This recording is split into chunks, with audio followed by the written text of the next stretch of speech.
Anybody out in the lobby, please come in and take your seats. Thank you. My name is Phyllis, and I am the chairman of the Texas Union Distinguished Speakers Committee. I would like to welcome everybody this evening to the abortion debate between Sarah Weddington and Phyllis Schlafly. There are many people who have been instrumental to the success of this program. We would like to thank Judy Maggio of KVUE-TV for agreeing to moderate the debate this evening. Thanks to the members of the Texas Union Committees for Distinguished Speakers and Student Issues for the many long hours that they put into this program to make it such a success. Thank you also to the speakers, both pro-life and pro-choice, who spoke at the abortion rally this afternoon in the West Mall. Finally, I would like to thank you, the students of the University of Texas. Without your support of the Texas Union, we would not have the opportunity to put on the programs that we do, programs like this. Last spring, the Texas Union Distinguished Speakers Committee decided to do a program related to the presidential campaign. We chose the topic of abortion because of its nature, because of how divisive this issue is in the country today. We are aware of the many strong feelings attached to this subject. In spite of the particular positions we may take, I am hopeful that the different viewpoints that will be voiced here this evening will be received with open minds and with respect. If we do this, in this way, each of us here this evening will have the opportunity to gain new insight into this very controversial issue. We very much appreciate your attendance and your cooperation with us this evening. A special announcement, ladies and gentlemen, we can at no point during the course of this program have any display of posters or banners. I would now like to introduce Laura Basilion, Subcommittee Chairwoman of the Weddington Schlafly debate.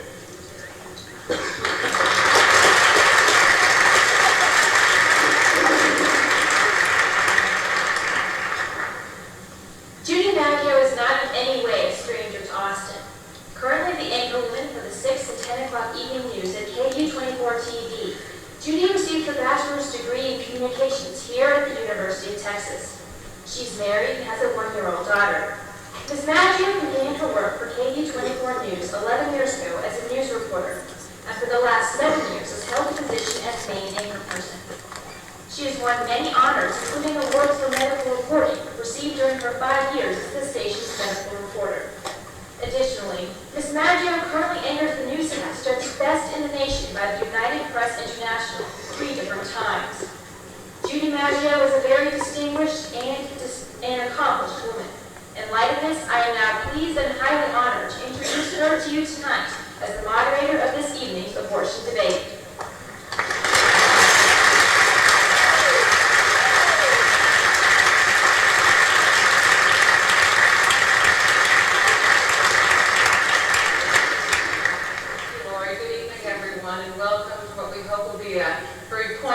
Discussion on an important issue that's close to the presidential election.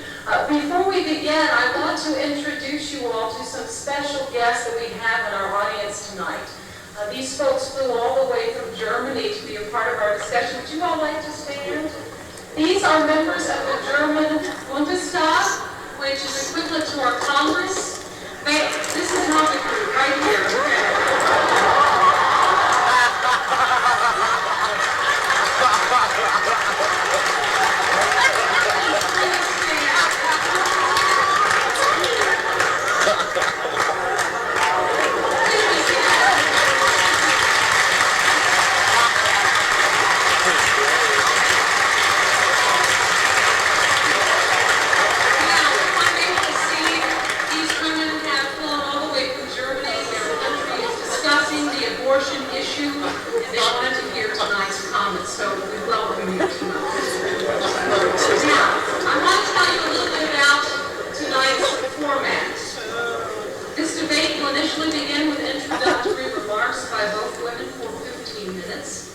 Sarah Weddington and Phyllis Schlafly previously flipped a coin to determine who would speak first. Ms. Weddington has won the toss and has elected to speak first.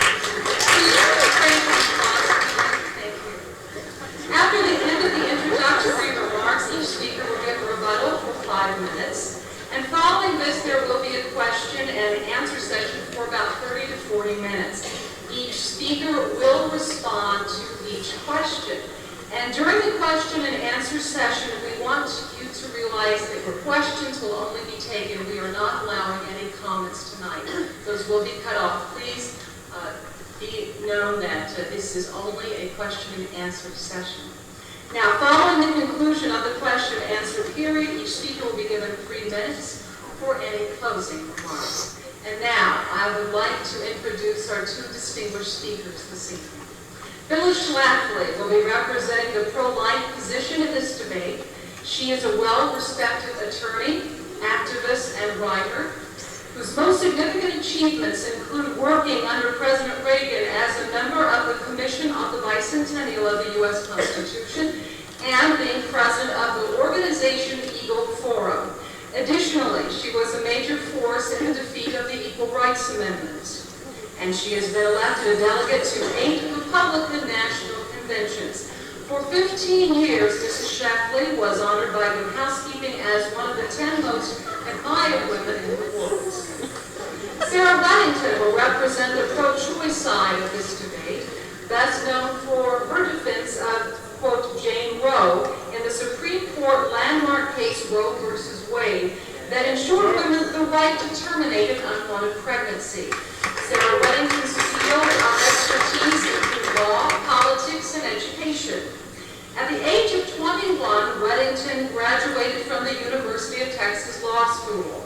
Under Jimmy Carter, she served as his assistant for Women's Affairs, directing administrative policy on women's issues. She has also served for 2 years as a lobbyist for Texas and 3 terms as representative for the Texas House. Currently, she is a government professor here at the University of Texas. Let's welcome Mrs. Schlafly and Ms. Weddington.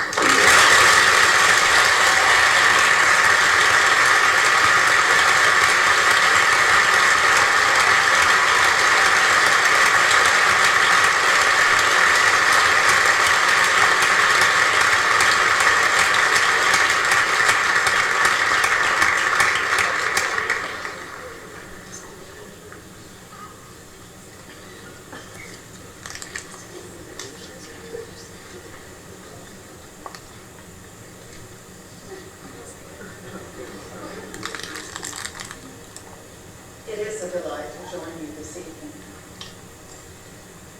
When I finished my book, my first book, I must say, A Question of Choice, it was really a story of how Roe v.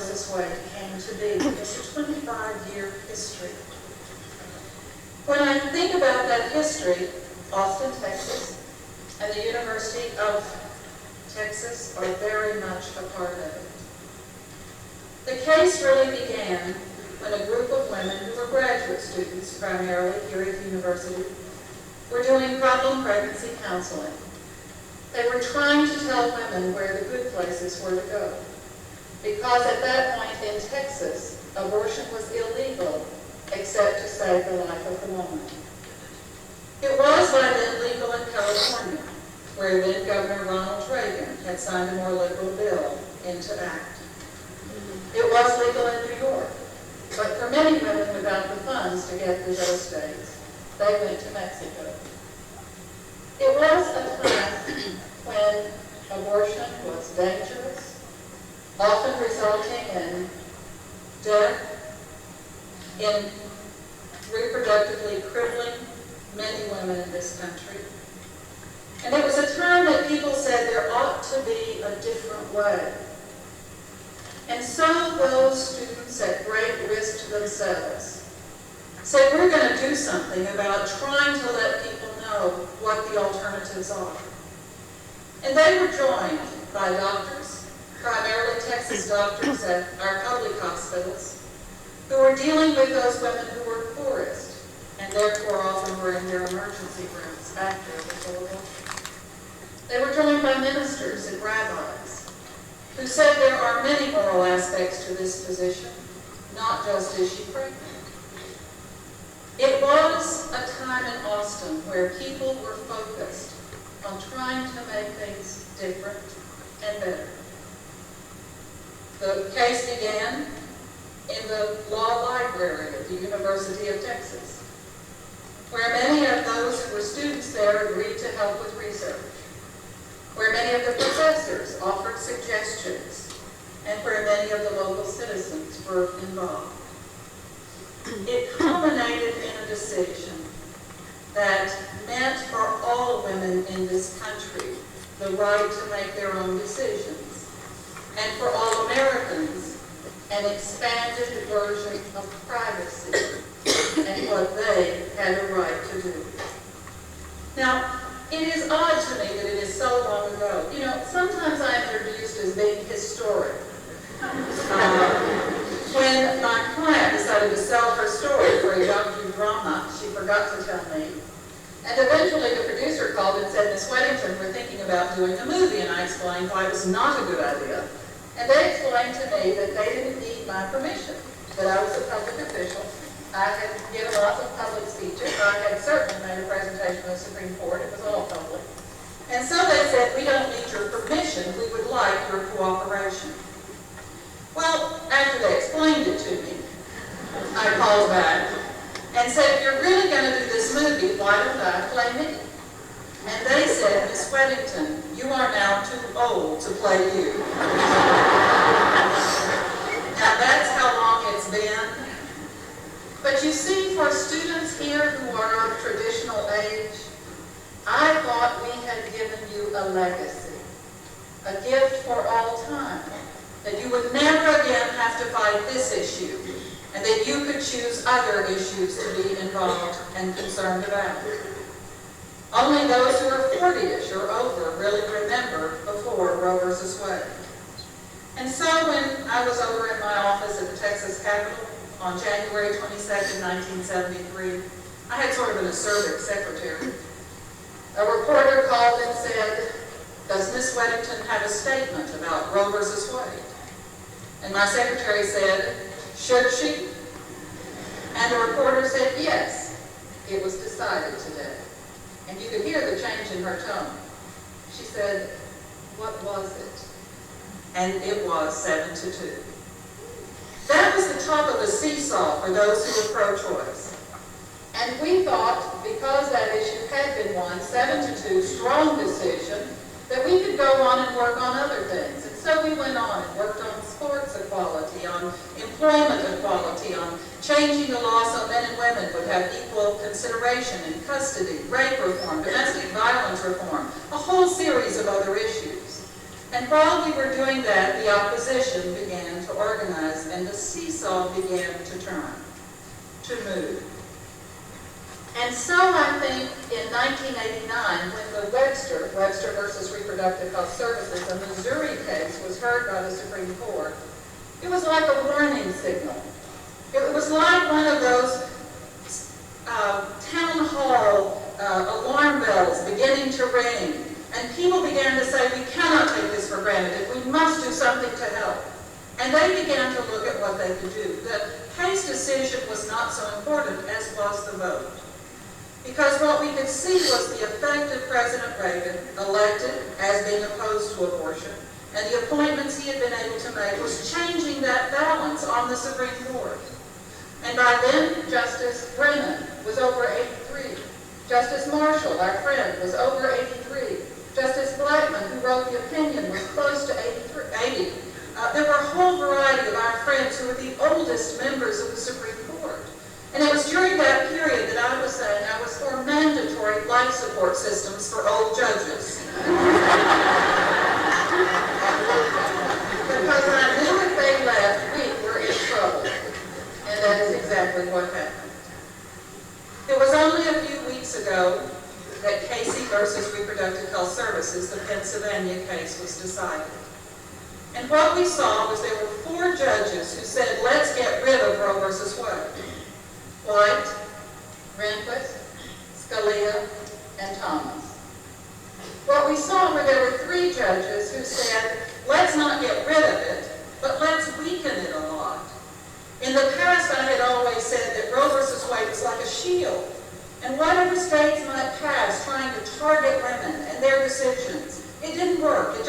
bounced off. And then suddenly with Casey, that shield began to disintegrate, to melt down. And the majority of the Supreme Court said, yes, things that the state passed can hit their target. Only two judges, Justice Blackmun and Justice Stevens, said leave Roe versus Wade alone. But Stevens also said, I'm 83, and I cannot last forever. I think it was a clear indication that he is contemplating retiring from the Supreme Court in the next term of a president. That morning of Casey, I was on Good Morning America with Robert Bork. And I said to Barbara Walters, who was doing the interview, that I was so excited that Robert Bork was on that TV program with me. And she said, Sarah, why are you that excited? And I said, because he's here and not on the U.S. Supreme Court.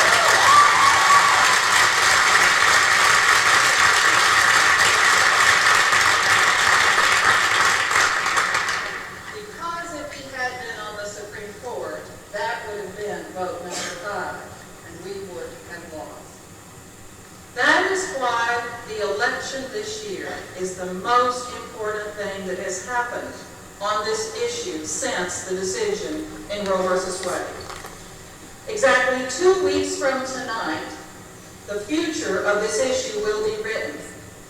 Exactly 2 weeks from today, and before that in Texas somewhere, people will go to the voting booth to decide about the future of this issue. There is no greater contrast on the candidates than on this issue. With Clinton saying, I am pro-choice, and I will protect the right of privacy. And George Bush running on a platform that would prohibit abortion, even for rape or incest, and himself being someone who has constantly helped those who oppose abortion in a whole variety of ways, including the Justice Department, every time there is a case about the issue, being sent to ask the court to overturn Roe versus Wade. The gag rule is another example. The Reagan administration chose a concept that says you are a poor woman and you must rely on Title X clinics for your medical services to help prevent pregnancy. If you do become pregnant and go to those clinics, you are not to be told the truthful answers to all of your questions. The government will have prescribed answers. It's why we call it the gag rule. And then George Bush came out and said, well, maybe it's okay for doctors to talk to patients, but nurses shouldn't be allowed to. Now, what do doctors, the majority of whom are still men, although 50% of medical students are women, how is it they know a whole lot more about pregnancy than the women who are nurses do? And what reality is there? Because he knows that most people who serve Title X patients, they are, after all, low cost, run on low amounts of money. They are nurses who deal with the patients. Clinton has said he would change that. It's something he could do almost instantly because it's simply an administration policy. It's not Congress's administration. It's not the Supreme Court decision, other than saying the government, the administration can do it. Or other issues like women in the military. Women who are stationed all across this world defending the values of America. Now we're told if you become pregnant and choose to have an abortion, you cannot go to a military hospital, even if you are willing to pay all the costs yourself. George Bush vetoed the military defense bill that would have allowed them access at their own expense to our better quality medical care in many of the remote places where they are stationed. The District of the Government of Columbia, the government of the District of Columbia wanted to make funds available for its own citizens to have abortion if they were in the poorest category. And George Bush said, no, I won't allow it. Or the Mexico City policy, which says that we as a nation will not assist other countries, even with their own population increases and the pressures that come from that, if they use their own funds, not ours, to allow citizens to have abortion. There is a night and day difference on this issue in the two candidates from the major parties who present themselves to you for your judgment. Or even here in Texas, with Texas Supreme Court Oscar Massey being one of those who in the Senate was a constant defender of women and on the ballot. Congress, the Freedom of Choice Act, because as the Supreme Court begins to weaken that defense, then it may be up to Congress to pass a Freedom of Choice Act that will restore that protection. And so the ballot boxes and those who run for Congress are important, or certainly a local sheriff's race. Stacey Seuss, one of the candidates, is pro-choice. Another candidate, Mr. Keel, speaking at St. Edward's, said, if you want to vote pro-choice, vote for my opponent. If you are against abortion, he used a different term, then vote for me. And I say, pro-choice suits us, and we'd rather vote for a sheriff, Stacey Seuss. Now, I can't tell you how important it is 2 weeks from today, and so I'm so glad that a record number of students have registered. Because I think you do have a chance to make an impact. Make an impact in the sense of what your own future is, and what the future of many, many others will be. There is no question of what we are not talking about, and what we are talking about.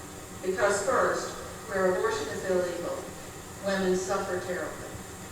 If you look at Brazil or Latin America, where abortion is illegal, there are abortions in about the same number or perhaps greater than here in the United States. Only those abortions end in death and mutilation for men. It is not a question of what decision you as an individual will make. The question is, who has the right to make the decision? Does the government have that right? Do strangers have that right? Or do you have that right? For example, on Long Island, a couple of years ago, there was a man named Robert Klein, 34-year-old accountant, whose wife was pregnant, already had a child. She was injured in an automobile accident and went into a coma. And when she was taken to the hospital, the doctors advised Robert Klein that his wife needed all the reserves and resources she had, and the fetus was living off of her resources. And so they recommended an abortion. And the husband went to court to give that permission, which the wife would ordinarily do, but because of the coma couldn't. And 2 strangers walked into that courtroom and said, we don't know the husband, we don't know the wife, we don't have any responsibility for the child they already have, but let us make that decision. And Robert Klein was outraged. And I think you ought to be outraged by those who say you don't know enough. You're not competent enough. You're not responsible enough to make these decisions for yourselves, and they would make them for you. It is not an issue of conservative versus liberal. Even Barry Goldwater, Sr., whom no one has ever accused of being liberal, has said the true conservative position is it's not the government's business. It is not a truly Democratic or Republican issue. Party platforms, yes, they're very different. The candidates, yes, they are very different. But nobody's ever given that as the reason to me, and people on both sides of the political aisle feel strongly about this. The real issue is, can we spend our time in the future dealing with issues like preventing pregnancy, health care for pregnant women and the children they choose to carry, the lives of children already here. That's really the choice you make in 2 weeks. And so I ask you to vote. I ask you to vote because I think you owe it to yourself. And I hope you will vote pro-choice so that Texas will not only have won Roe versus Wade and gave it to the nation, but Texas will carry for the Clinton campaign. And therefore, abortion in the Supreme Court will remain legal. It will be an individual decision, not the government's. Thank you.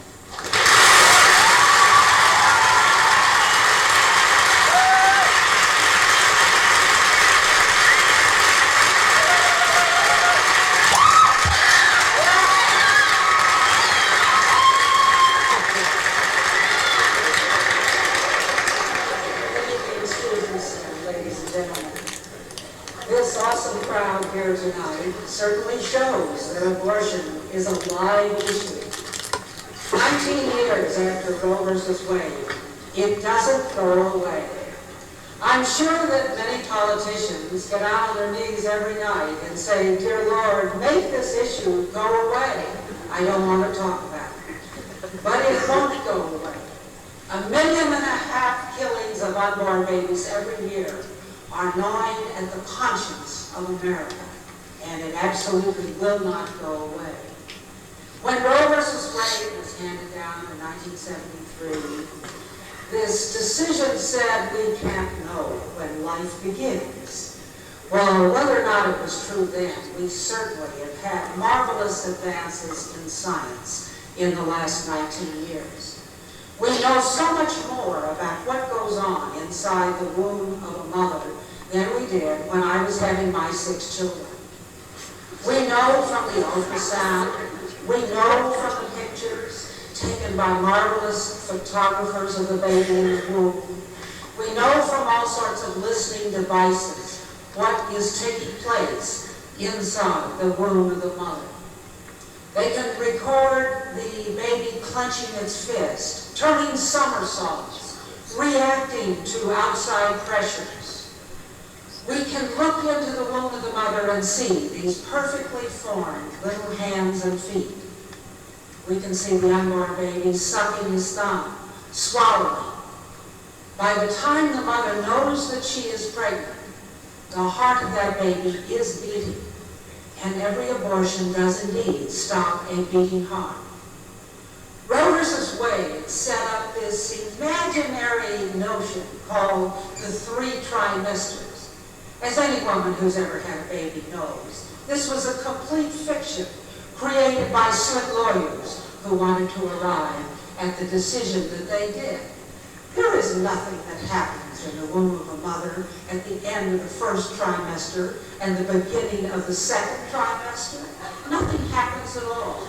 What is going on is the continuous growing of the unborn baby. The baby differs from 1 month to another only in size. Now, if it isn't a baby, why don't we just forget it? What are we talking about and why are we discussing it? Just forget it. But you and I know that if you pay no attention to it, after 9 months, it will pop out. And indeed, it turns out to be a baby.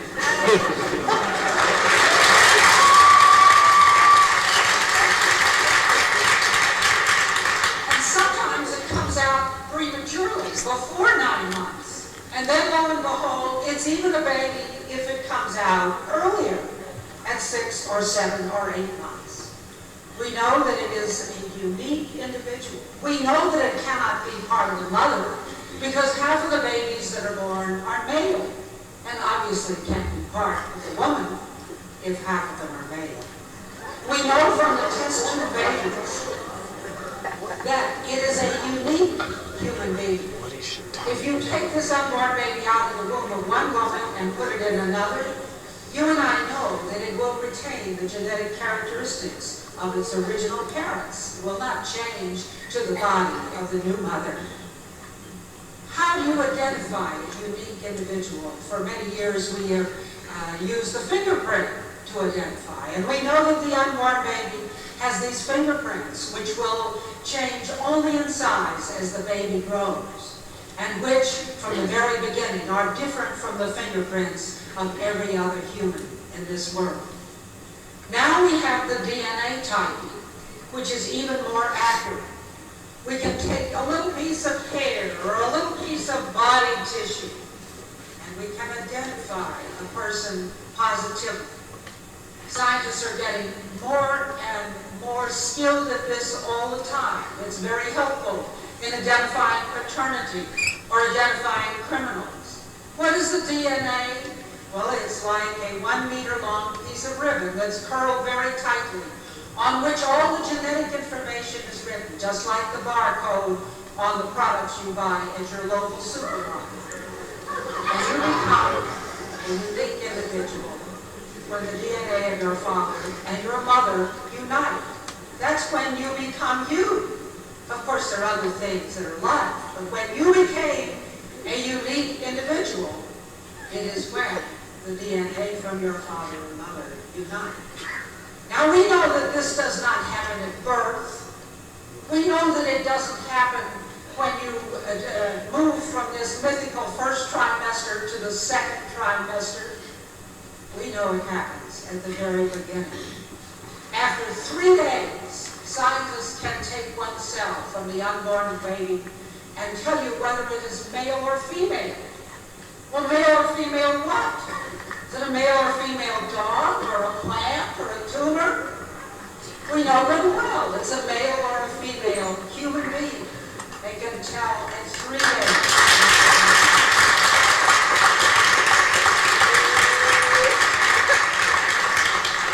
You may call it just a fetus, but what does that mean? That means offspring or young one. The question is, does this unborn human have any rights, or is it a piece of property? A piece of property that can be killed any time during 9 months of pregnancy. That's the issue before us. When Roe v. Wade was handed down by the Supreme Court, there was a companion case called Doe versus Bolton. It was a very clever couple of decisions in tandem. The one said you might be able to prohibit abortion for a certain life of the mother, but the other one said that the health of the mother can be defined very broadly to include emotional health or psychological health or whatever. So in practice, what the two cases together mean is that a woman can dispose of her unborn baby at any time during 9 months of pregnancy. Now, what is an abortion? A lot of people don't like to hear what an abortion is, but if we're going to debate abortion, it seems to me we ought to discuss what it is. 4,000 times each day, a woman climbs up on a table and allows somebody to kill the human life within her. One method is the suction method. A tube is put into the woman which has a suction 29 times more powerful than your vacuum cleaner, and sucks it out and disposes of it. Or she may have a D&C in which a loop-shaped knife is inserted into the womb, which scrapes the unborn child out of her and disposes of it. Or she may have a D&E, a dilatation and evacuation. That's when the unborn child is a little bigger. The practitioner puts pliers within the womb, twists the head, tears the parts of the baby, snaps the spine, and then pulls it all out. I guess there's some people who think that's very funny, but it isn't funny.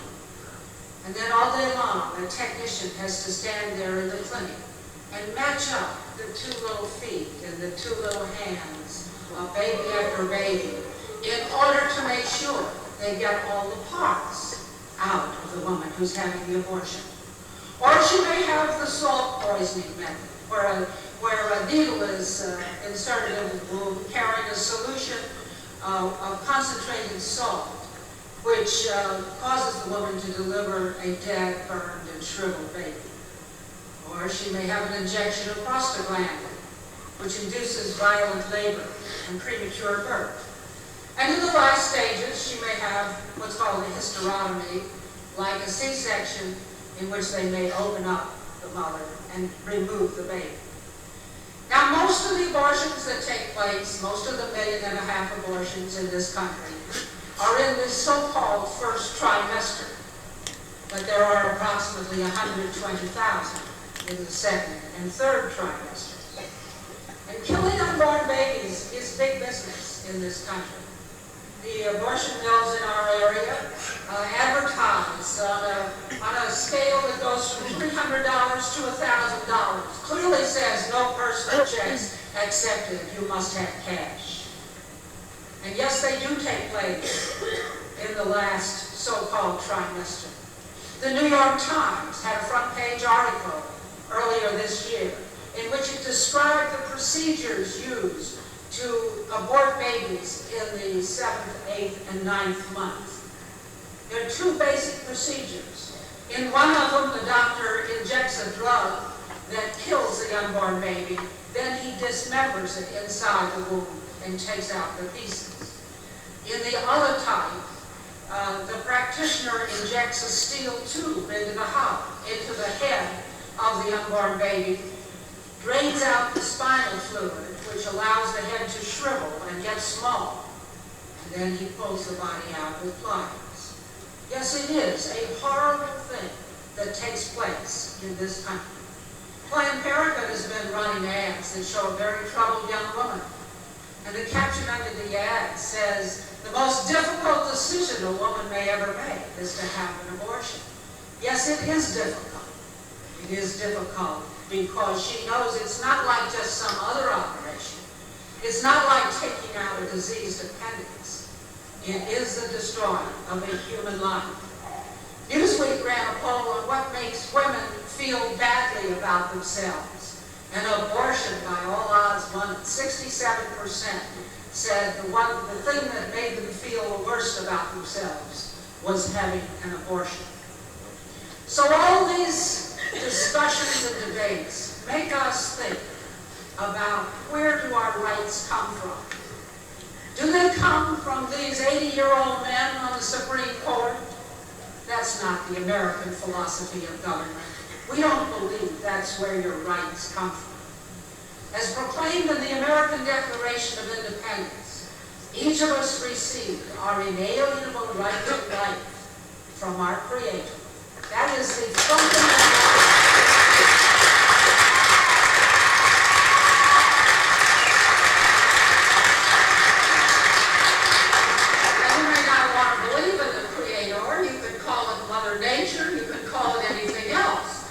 Absolutely no way the derivation of individual rights in this country can be transposed to believe it came from a couple of 80-year-old men on the Supreme Court. That is not where rights come from.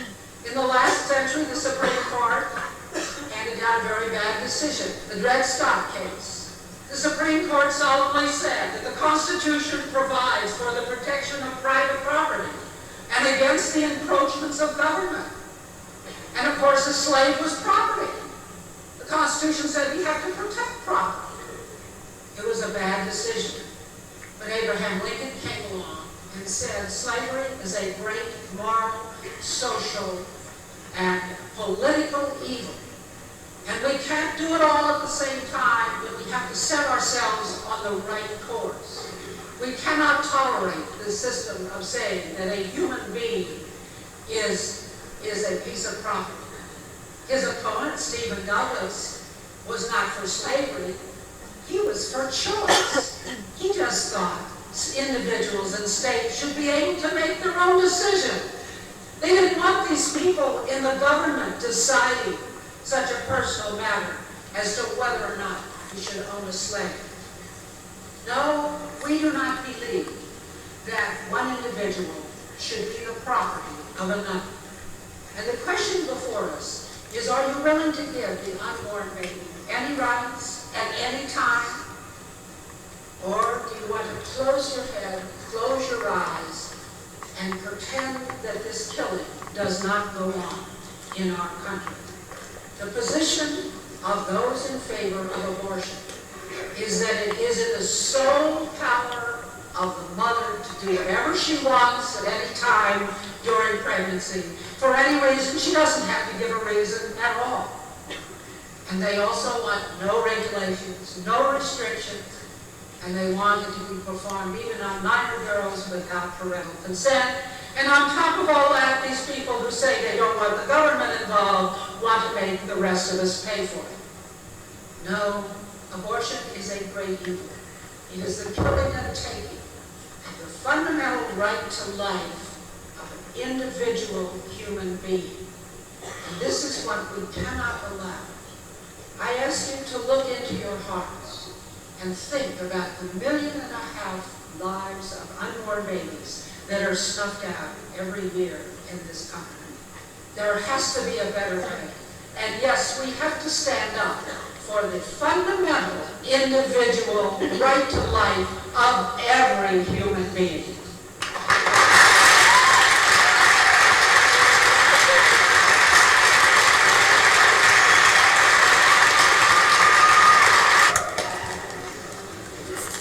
Did you care to talk about these rights created by slick lawyers? It's the first time I've ever been called a slick lawyer. But that's second to my other favorite, which comes from the Miami Herald of September 1992. It says, and I quote, Christian broadcaster Pat Robertson has advised his television flock that Hurricanes Andrew and Illicky were warnings from God to stop the slaughter of innocent unborn children.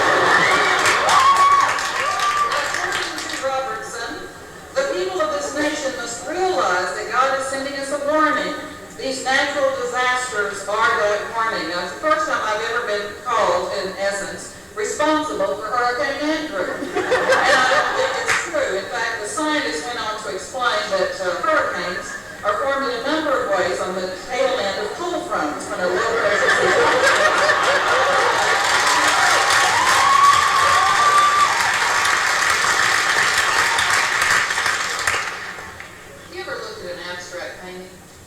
And you know how you're looking at it real hard and somebody says, do you see right there something? And I'm looking just as hard as I can and I don't see it. Now Ms. Schlafly looks at pregnancy and she sees something I just don't see. And science doesn't see it. Those biologists and Nobel Prize winners who filed an amicus brief in the Supreme Court said life began once billions of years ago and it has been a continuum ever since. Law doesn't see it. The Constitution says all persons born or naturalized are citizens. We give tax deductions for the year you are born, not the year you are conceived. We celebrate your birthday, not your conception day. We don't require pregnant women to have 2 passports.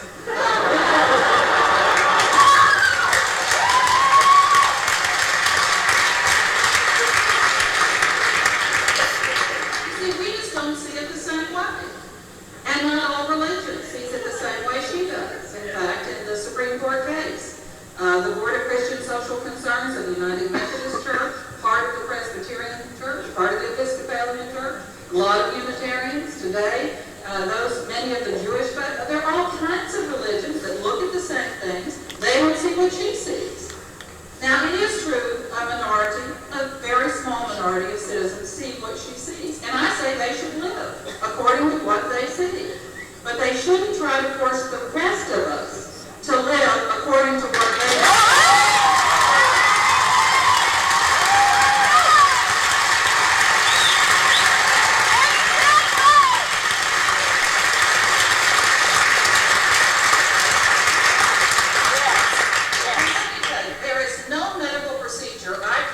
In a way you wouldn't want one.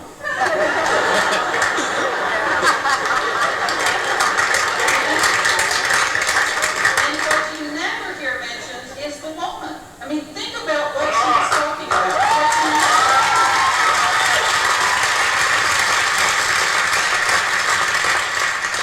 You see, what I respect in part about my students and many of you in this audience is that I think you're trying to do the very best you can in your own lives. And I hear a lot of young people say, I am not going to have a child until I can really provide, until I can support the child, until I can give it what I think a child deserves.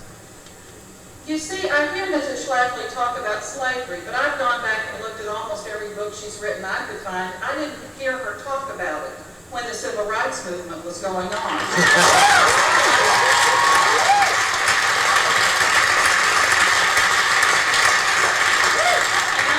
Or leading any of the marches.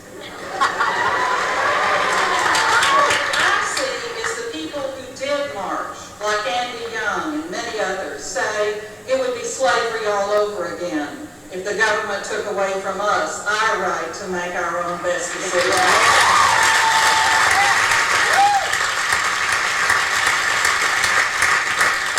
So we're just about ready for your questions, but let me just remind you.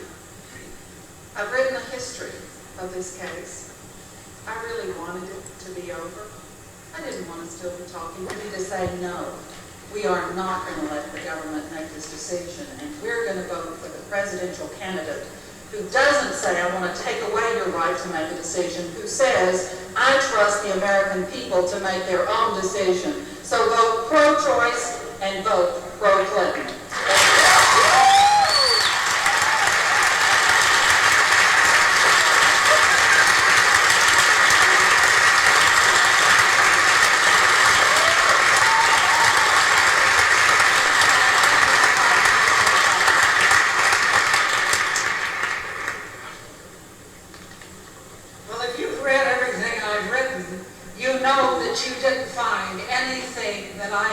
Take back all these years. I still stand behind everything. I guess there's some people who think abortion is a laughing matter. It is a laughing matter. It's a very serious matter. because it is killing a human life. That is what it blamed Ms. Weddington for hoping that it would go away after that Supreme Court decision. But it won't go away. It is a blot on our country. She sets up all these false targets, like, I don't know, Pat Robertson isn't running this year, and maybe she thinks it's a big thing to joke about. But that really is kind of irrelevant to the main subject of what we are talking about.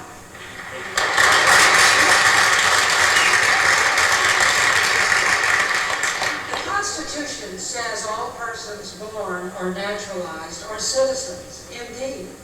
But it doesn't say you can kill a non-citizen. And non-citizens have all kinds of rights, and the right to life should be one of them.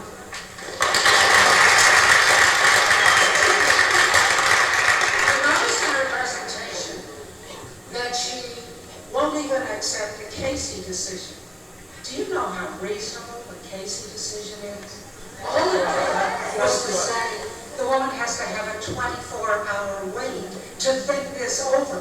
For this decision that Planned Parenthood says is the most difficult decision that she will ever make. It said she has to have informed consent.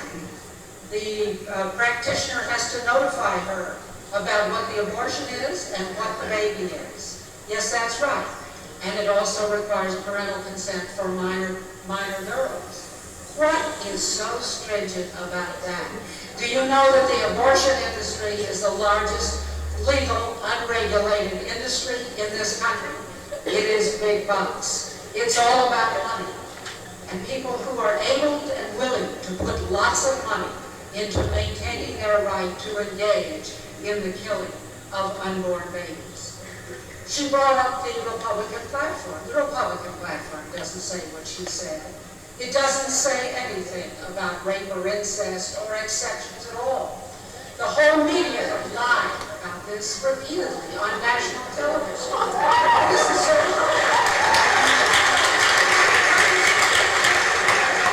what the Republican platform is to say we respect the fundamental individual right to life of the unborn baby. It is not a piece of legislation. It doesn't prohibit anything. But it is a beautiful statement of respect for human life. And yes, we are proud of that. And those who want to vote for abortion have a choice of voting for Bill Clinton or Ross Perot. But those who want to respect human life can vote for George Bush.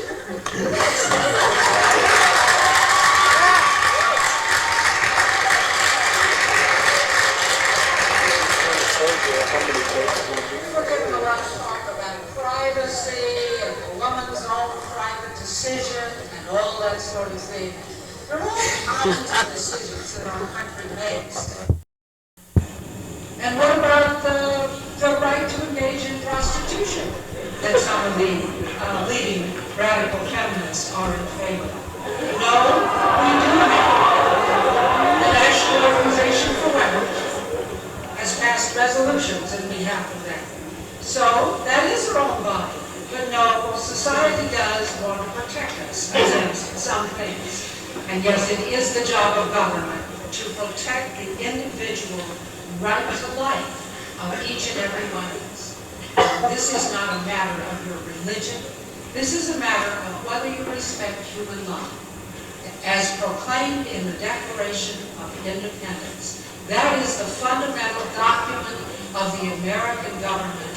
That is what we should respect, and it is indeed the responsibility of government to keep people from killing people.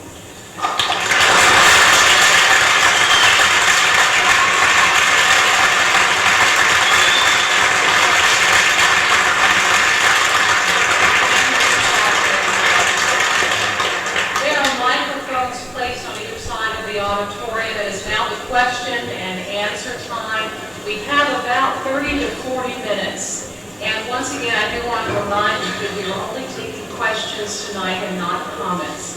Let's begin on this side of the room, and I will let Ms. Weddington address the question first. Yes, sir. This is to Mrs. Schlafly. You said earlier that 67% of the women said that abortion was the worst thing they'd ever had.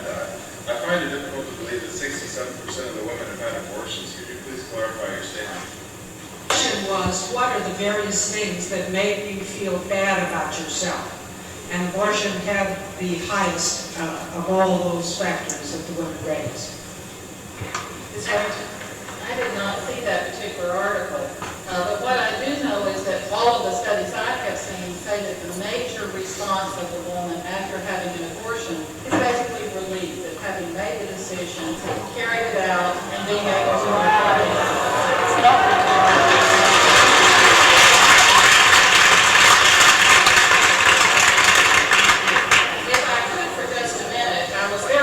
In Mrs. Schlafly's comments, so let me read you from the Republican platform, because she helped to write it, so I know she can advise me about what this means. It says, we believe the unborn child has a fundamental individual right to life which cannot be infringed, period. Now, Mrs. Schlafly, does that mean it can be infringed for rape or incest, or that it cannot? It doesn't say one way or the other. What it is I didn't write it, but it is the identical language that has been in the Republican platform for the last 3 presidential elections. It was put in 1984. Well, it isn't a piece of legislation, so it doesn't prohibit you from doing anything. Because they haven't been able to pass what they want to pass.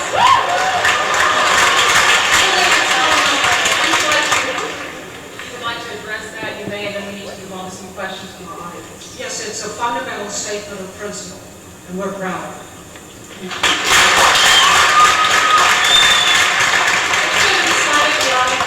Sir, if you can ask your question.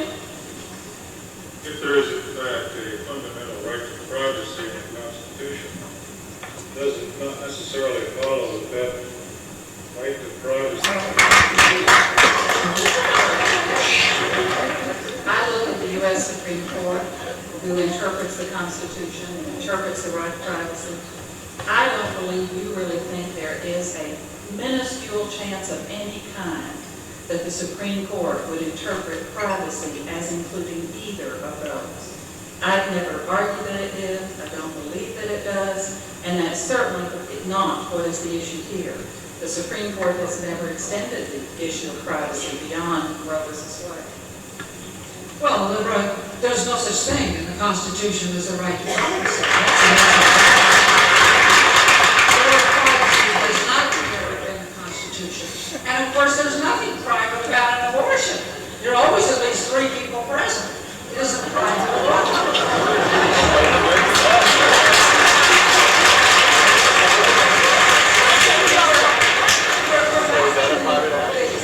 The proposition that the 7 men on the Supreme Court invented this right that was not in the Constitution, that was not there, that had no justification for it. They just invented it. And now some people are upset that somebody wants to take away a so-called right that was invented by 7 men on the Supreme Court. And I say that the inalienable right to life of each of us should take precedence for that.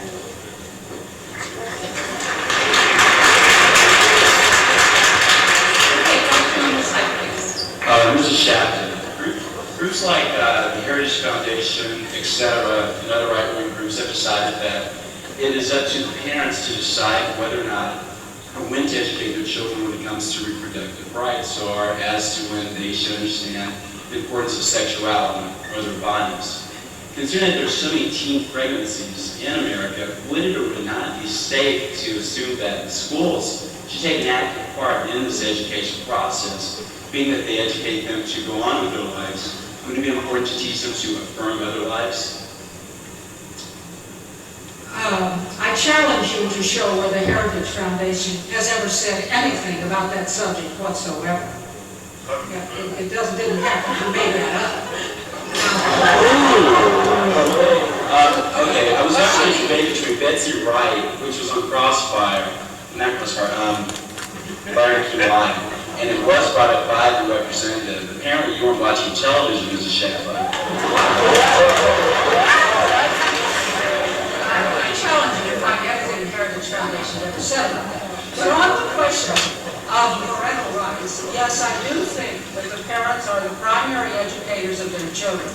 And they do have the right to bring their children up in observance of the parents' faith and morals. And there is no way you can justify these special interest groups like Planned Parenthood, the National Education Association, or whatever, coming into the public schools and saying, we're going to give condoms to your kid whether you like it or not, which is what...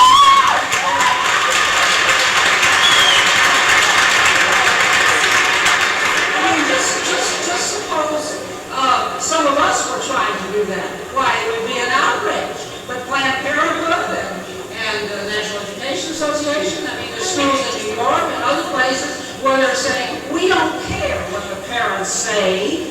We won't even let them opt out of our program to give condoms to their children. And that's outrageous.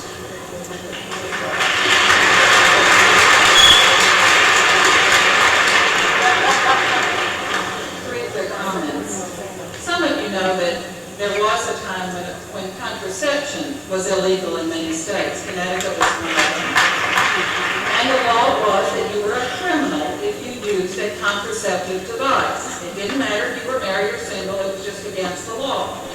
Now, eventually there was a Supreme Court case called Griswold versus Connecticut that said there was a right of privacy to decide whether to bear or beget a child, and wiped out those laws against the use of contraception. Now, Mrs. Schlafly says that abortion is not a private matter because you're not all by yourself. Well, is contraception a matter of privacy? So anyone who uses them when they're alone.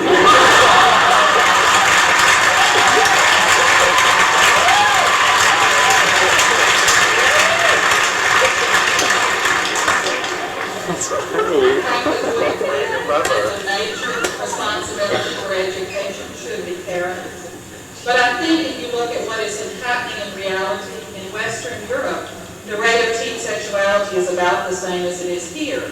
But the rate of teen pregnancy is twice as high here as it is in those countries. And that is not just a statistic. It is a tragedy in the lives of many young women who never finish school. It is the highest cause of teenage dropout. Texas has a very high rate of teen pregnancy. And so I think people are struggling with what is the best way to help people delay pregnancy as long as possible and give themselves a better start. I think there are lots of answers, but I think often availability of contraception for those who are sexually active is part of trying to prevent pregnancy, which is what Planned Parenthood is really focused on doing.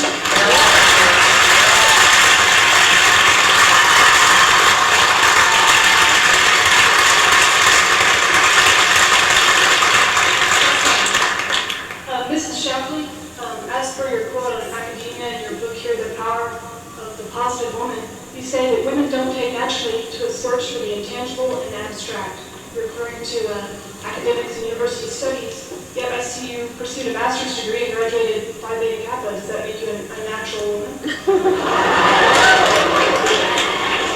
Likewise, you claim to be a homemaker. You say these ideals are best for women to stay at home and take care of families and husbands. And here you are, you're out lecturing, you're writing books, you're going forth, and today's your anniversary with your husband. Don't you think you should be home?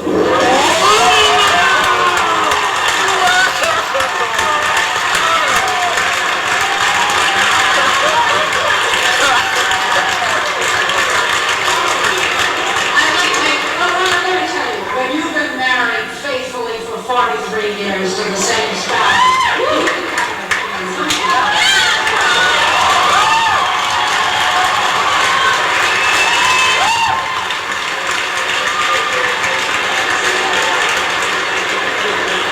You see, the thing is, I don't have to get your permission to come out here or to live my life there. I can't wait for that rebuttal. I only have to get my husband's permission.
choice. Not dating abortion. Now, let's go back to the other side of the room. First of all, I'm pro-choice and I vote. Secondly, I'd like Mrs. Schlafly to explain to me how the rights of an unborn fetus, how they are, I'm just confused, how they're more important than mine. Maybe I'm just misunderstanding, I just don't get it. That's right, you are misunderstanding. I'm asking you to explain it to me. I didn't say they were more important. Well, how can you be saying that when I don't have the choice? I mean, if they have a choice, if they have a choice and I don't, how could that possibly mean that my rights are more important? Look, the babies don't have a choice. They never choose to die. All I'm saying is that you should not have the choice to kill. We're not talking about dying, we're talking about killing. And we don't think you should have the right to choose to kill.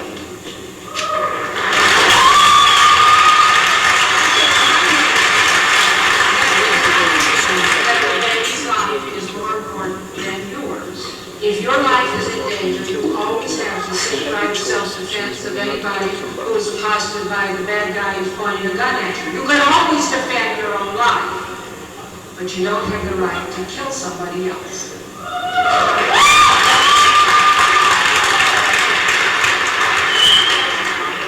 And your professors would never let you get by with an answer like that. Certainly not as a feminist.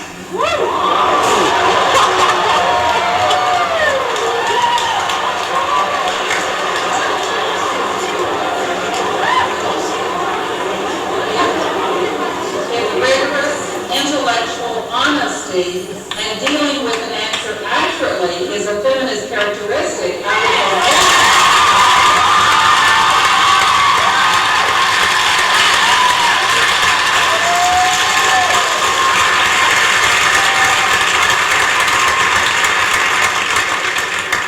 Because what we can really see is that when she says it's the killing of the baby, that is her conclusion. It's just one most of us don't agree with. So she's trying to answer the question with her conclusion instead of any evidence, except that's what she believes. And the speaker is absolutely accurate.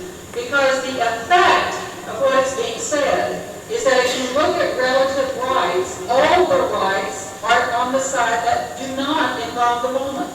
Because it wouldn't, for example, if we really take that position to its logical conclusion, would that mean that any woman who did have an abortion is therefore guilty of murder and should be sentenced in that way? Does it mean that any woman who goes skiing when she's pregnant and falls down, which she knew she might do, is guilty of negligent homicide and should be punished for that? Does it mean that any woman who has been the subject of rape or incest should have to carry that pregnancy to term? Does it mean that a woman who is carrying an anencephalic fetus, one with no brain development, one that will die immediately upon birth, does she have to finish that? Does it mean that someone who consciously used contraception, but for whom it failed, does that mean she has no consideration?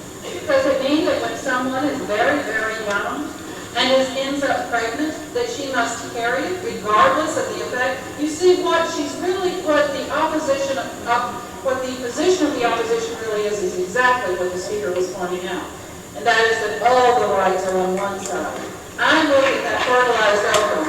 It is not the same as the full-grown women that I see in this audience.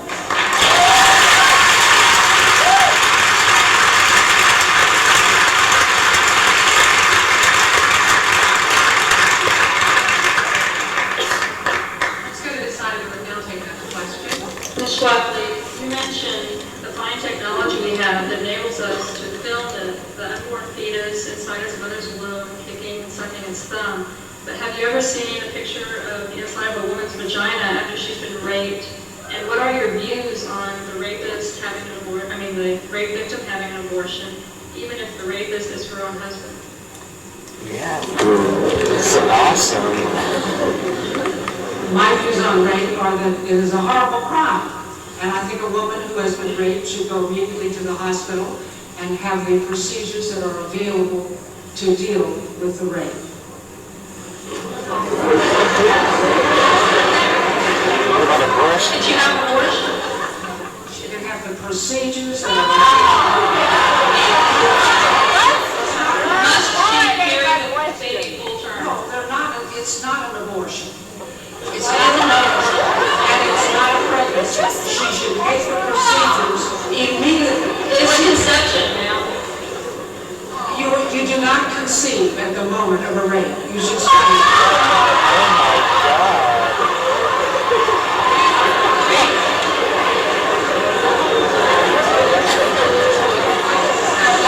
Please have some courtesy.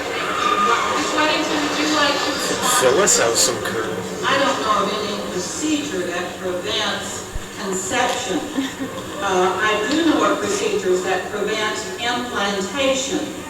But Mrs. Schlafly does not define pregnancy as beginning with implantation. She begins it with conception. So I don't understand her last answer.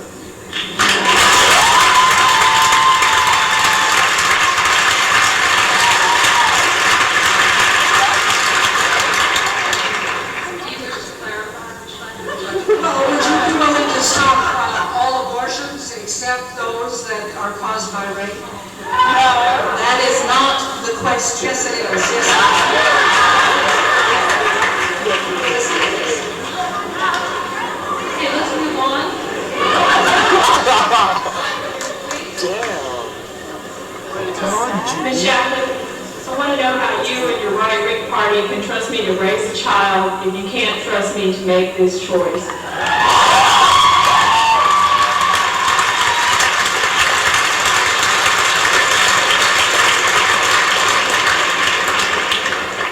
Well, I have no way of knowing whether you're trustworthy or not. But I do think that it is wrong to kill people. That's what it boils down to. Now, there are people who are not good and worthy parents, and in extraordinary cases, you can take the child away from them. But in the normal course of events, the best way that this country has found to raise children is with their parents. And yes, of course I'm for parents raising their own children. You know, I also think it's wrong to kill people. That's why the Texas statute says you cannot murder, and murder is the killing of one who has been born. Let's go to the side first. Yes, thank you very much. My name is Mrs. Ebenezer Earful from the Ladies of Women. Thank you very much. And Mrs. Phyllis Schlafly, I have a very, very important question of you. You see, I am extremely clear about abortion. Do you have a question? Yes. Okay, please state it. Thank you. I am very clear about abortion, but I'm not clear about this rape thing, because if we only have sex for procreation instead of recreation, I think we have a problem. We have discussed Do you the rape agree issue. or not? And we have discussed the rape issue, and there are so many other issues to cover tonight. I think it's important that we go on. Ask the question.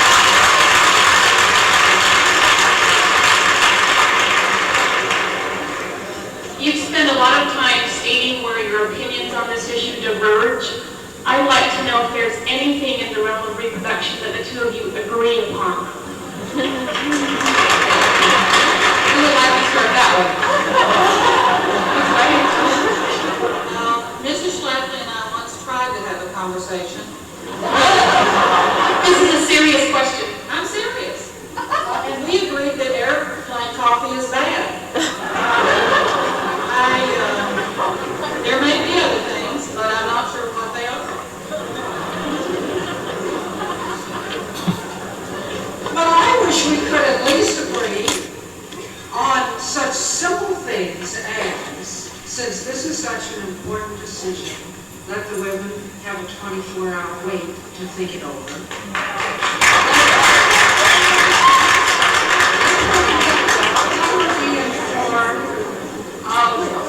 How far along? Answer the question! I am answering the question. How far along the baby is in the womb, and what the hazards of childbirth and abortion are. I wish wish we could agree that parents should have the right to be notified, or at least one parent to give consent about an abortion on their minor child. And I wish we could agree that the taxpayers did not have to fund this horrible thing. I think it's very clear for the question of that, we cannot agree on anything. As we can listen to anything in the world.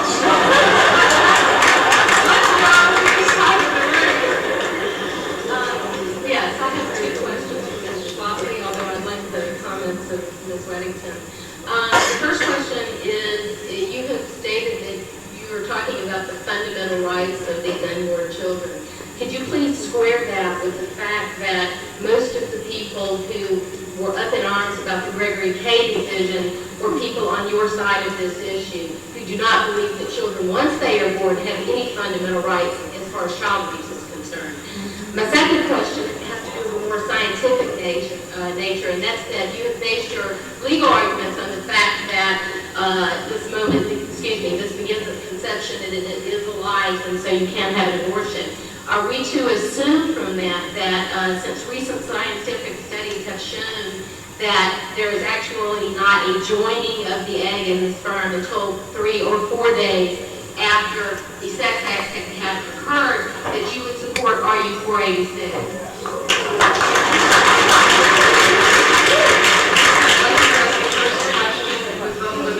Is that the case about the boy in Florida who sued to divorce his parents? Is that what you're referring to? Is that the case you referred to? Is that the case you referred to? Yes, ma'am. The Gregory case? Well, I don't know anybody who was opposed to the boy on that. I wasn't opposed to the boy. I think your information is faulty. I think maybe you didn't read the newspaper then. There was quite an uproar over people who thought that parental rights were being trampled. Well, there may have been an uproar, but what your question was that Mrs. Schlafly, you and your friends were on that side, and no, that is not true. I and my friends were on the side of Gregory. I think that we might want to move on to the second question and then more directly relates to abortion if we could. RU-486 presents a lot of different problems. The manufacturer of that drug has said to use it successfully, a woman has to live with her abortion for 3 weeks. That's a very different thing from the kind of abortions that take place in this country. Could you cite some scientific evidence pointing to that? It's the statement of the manufacturer of the drug who ought to know what he was talking about.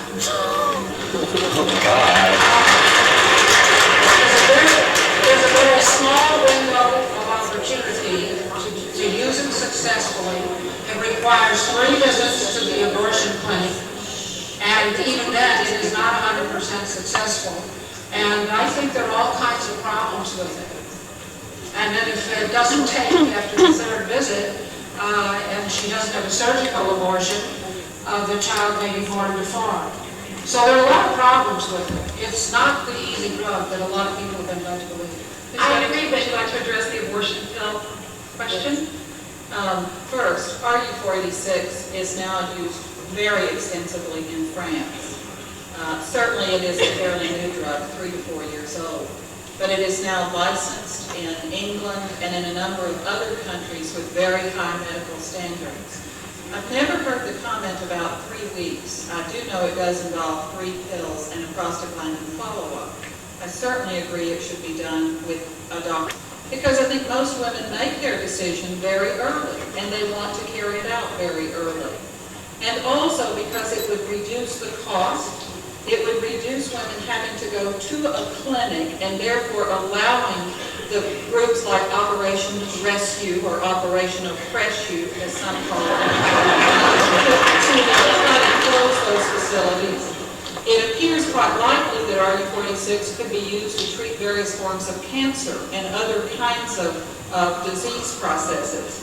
Unfortunately, the research that had started here in this country has had to be transferred up to Canada for 2 reasons. One is the Food and Drug Administration, whose head is appointed by George Bush, who has said he is opposed to RU-486, has said you can't bring it into this country. And second, because the German company did say they wouldn't make it available, but what Mr. Schlafly didn't mention was the reason they said that was because the national and international right to life went to the company and said, we will boycott all of your pharmaceutical products if you allow this to be available.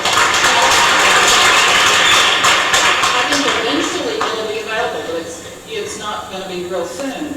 And it does mean that, one, you don't have any risk of infection, of perforation.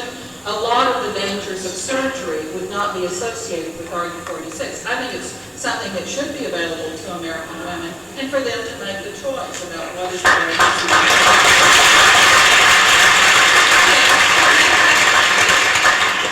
I think my question goes to Mrs. Schlafly first and then to Professor Weddington for a comment. I am the foster unpaid mother of a biracial crack baby that was abandoned on the streets of Houston by its mother.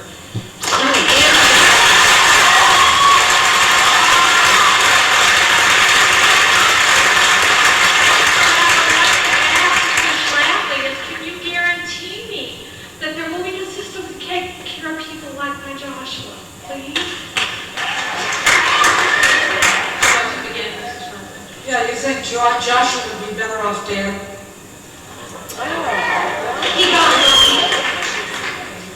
We have abortion legal today, and we still have the crack babies. But I will tell you, of all people in this country, the pro-lifers are the most generous, giving,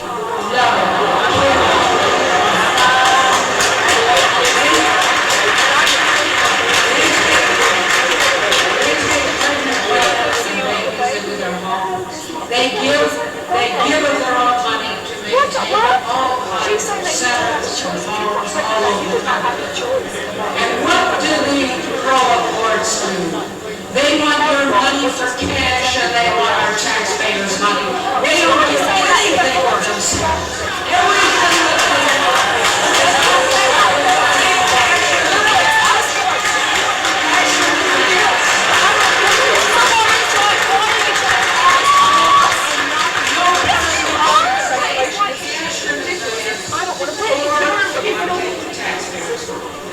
but it is the pro-lifers who give and give and give to take care of all of them.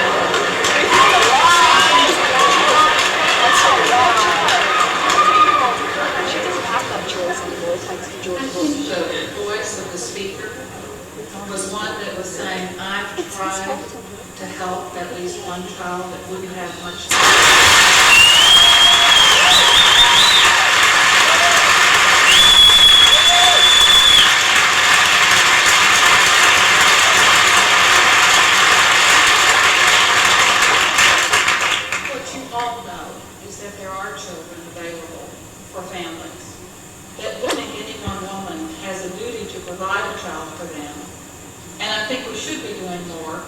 that's the speaker's point for those children who are already here. There are some people who call themselves pro-life, who are very generous and very giving, and their churches do some things.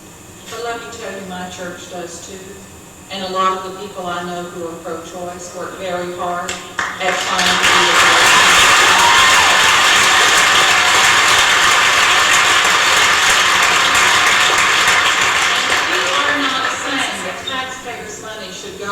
Anybody who wants an abortion. What we are saying is that if the government voluntarily undertakes to provide certain medical services, for example, Medicaid for those who are very poor, and the government says, we will provide your medical services, it makes no sense to me for us to first deprive a woman on Medicaid of her choice, and second, do it in a way that says if you become pregnant, you must carry the pregnancy to term, and we'll pay for that, which costs a whole lot more. Now, those concepts don't make sense to me, but let me end. A lot of people, Planned Parenthood being one of the organizations, have done a study. And what they found was those members of Congress who voted most consistently in opposition to abortion and for measures that would make abortion unavailable are those who vote least frequently for programs that involve health care for children and pregnant women, for old and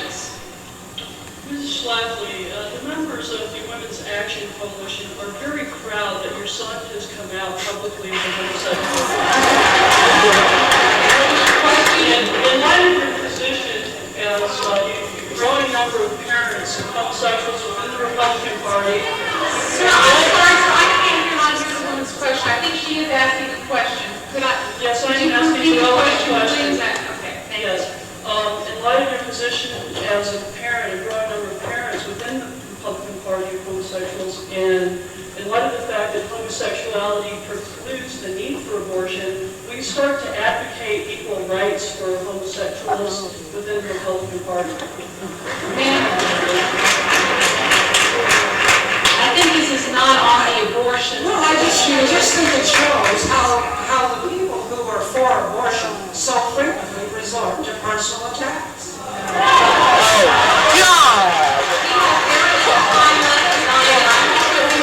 Relevant questions on the side of the room so we can end this discussion on a positive note. The question is directed primarily at Ms. Schlafly, and I hope to God you do not take this as an attack, but it is a personal question. Isn't it true that you don't care one way or the other if a minority woman has an abortion because you have the fear that you're being outpopulated right now? Can you take a question from the side of the room, please?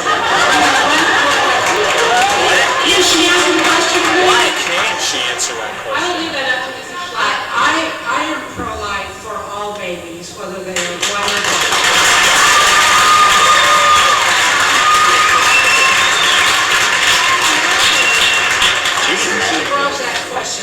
I hope you know that the ultimate racist was Margaret Sanger, who founded Planned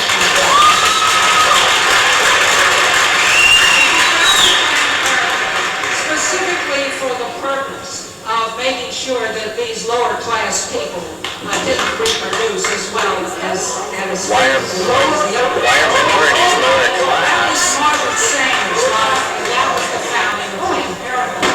But we pro-lifers think all lives are equally sacred. Why are minorities lower class? Let's have one more question, then we will have 3 minutes from each woman to close. Mrs. Schlafly, you state that you believe every unborn child has a particular right to life, but do you believe that child has a right to any particular quality of life? And if so, how do you propose to support that quality once an unborn child is brought into this world who is in fact unwanted under the circumstances of an illegal abortion? No, I don't think some people should set themselves up to decide what is the quality of life that we should have, or else kill people who don't meet that quality of life. I think that's a very dangerous concept. There are all kinds of people in this country and in this world who have a quality of life that you or I might not care for, but still it is their life. And they should not have it taken away from them just because you think it doesn't measure up to the quality of life that you think people ought to have.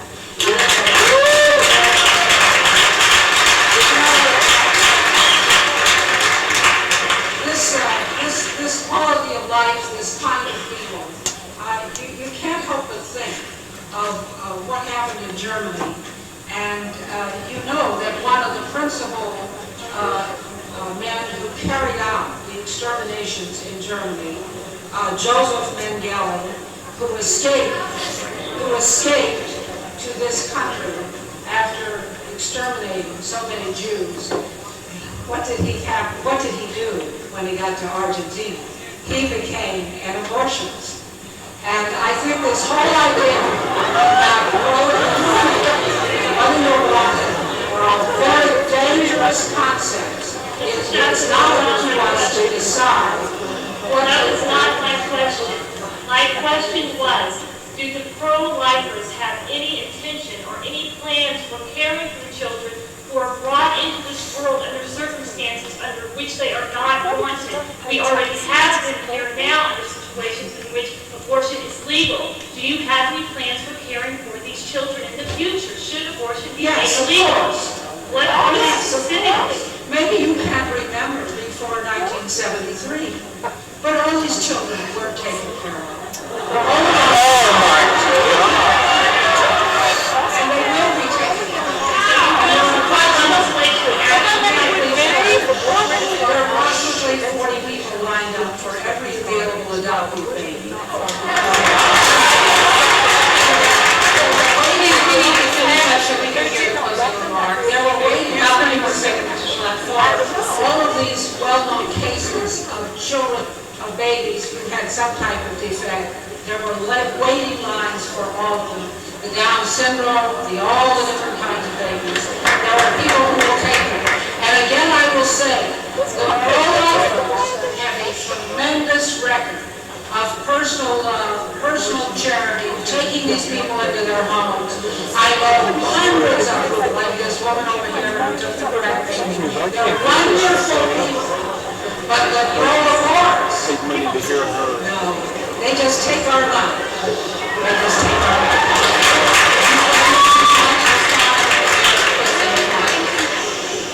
The Austin American-Statesman, May 29, 1992. The 80s, decade of children in poverty. The decade that those opposed to abortion ruled in Washington, D.C. Now, it is inconceivable that we would say we took care of all children before 73, or that we're taking care of all children today.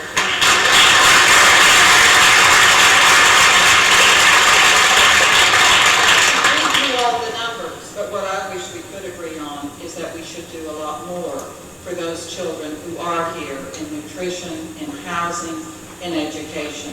That we certainly should do. But this has not been a country that has taken care of its children. Now, let me say also that there are many things we could say about the past. Hitler was very opposed to abortion for a great number of people. Germany is not a country that is responsible for, the kinds of things Mrs. Schlafly is trying to do. You see the people who were most hurt by those years, not by all the German people, certainly, were those who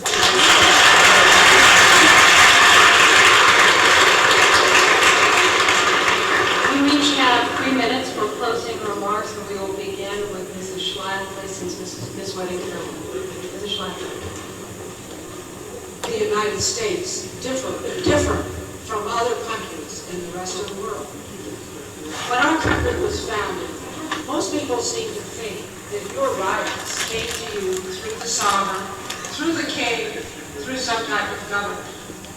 The American philosophy of government was very different. When Thomas Jefferson wrote the Declaration of Independence, he set forth the foundation of our country, which is that each of us has our inalienable right to life and liberty, which comes to us as a gift from our Creator. Now, whether or not you believe in a Creator is irrelevant, because you cannot say that it comes from some type of governmental entity, from the Supreme Court, or from the federal government, or the president, or whatever. We believe that individual right to life is something that is in each of us. It is precious, and it cannot be taken away except for such purposes as self-defense or to protect other innocent human lives. This is what the American society believes in. Abortion is fundamentally the deliberate killing of an innocent human life. I guess those who promote abortion engage in a lot of denial about what is going on inside the womb of the mother. But all you have to see is when it comes out prematurely, it turns out to be a baby, and it was a baby all along. This is the tragedy of our country. I used to wonder why Ms. Weddington talks so much about religion or talks so much about birth control. I think the pro-aborts feel very defensive about this issue. It is not a sectarian religious issue. It's a matter of the fundamental American philosophy that our individual inalienable rights to life should be protected by our government. It's not a sectarian issue. That is an American philosophy of government. Within this country, it is obvious that abortion is being used as a method of birth control for the convenience or for many reasons which have nothing whatever to do with the life of the mother. I urge you to look in your heart and think how tragic it is. 1.5 million of our own unborn babies. It is the job of government to prevent people from killing people.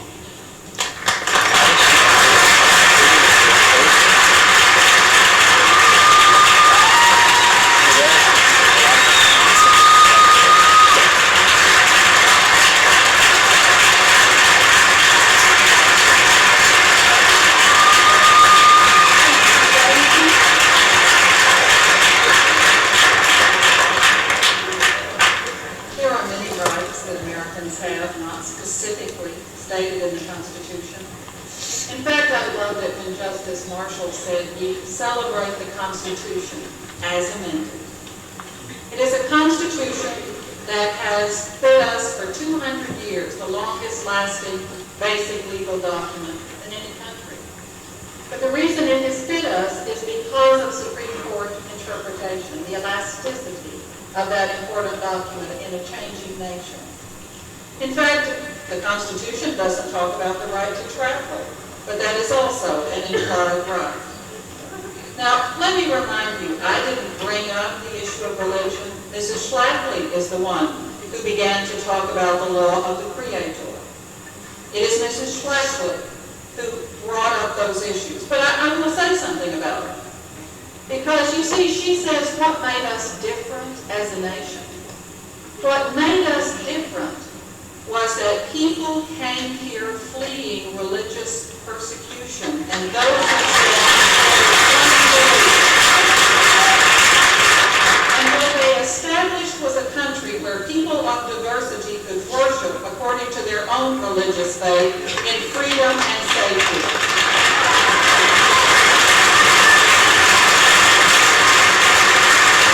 And if you ask me what makes us different, what makes us different is we say the government should not make the basic decisions for us, and we as Americans will make them for ourselves.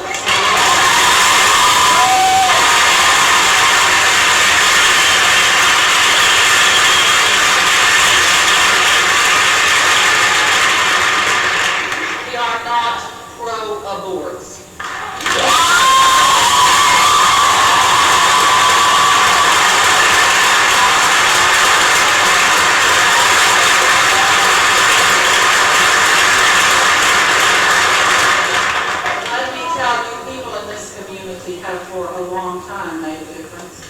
They made a difference in the 70s when they tried to do what they could. They made a difference in the 70s when they supported the case.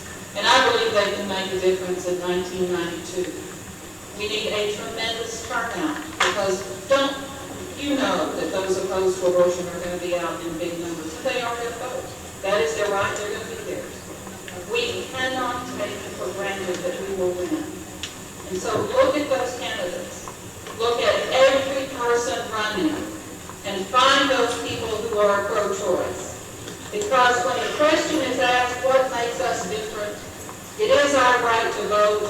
It is our right to make our own decisions. It is not the government's right. It is not the right of strangers. It is not the right of those who say we have the one true faith. It is each American's right to make the answer and to vote, and you can decide the future of this issue.